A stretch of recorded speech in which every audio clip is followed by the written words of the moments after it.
May isang uri ng tao na dapat mong bantayan. Yung tahimik. Kasi ang katahimikan nila, hindi kabaitan, kundi kapangyarihang hindi mo napapansin. Number 1, observer sila. Habang ikaw nagsasalita, sila nag-a-analyze.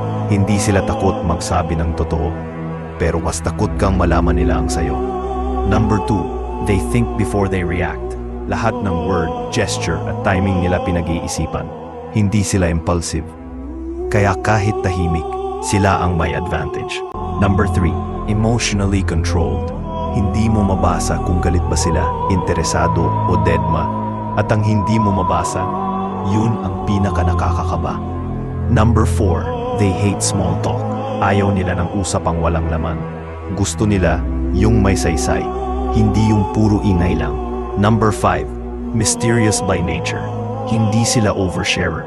Sila ang tanong, ikaw ang naghahanap ng sagot. Number 6, they read people easily. Isang tingin lang, alam na nila kung sino ang totoo at sino ang ginagamit lang sila.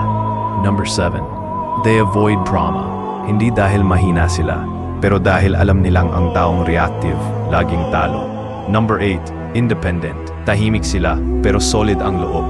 Hindi nila kailangan ng validation para maging relevant. Number 9, they don't chase spotlight. Mas malakas sila kapag hindi mo sila napapansin. Doon sila nagiging unpredictable. Number 10, they're dangerous when underestimated. Pag kumilos ang tahimik, laging may impact.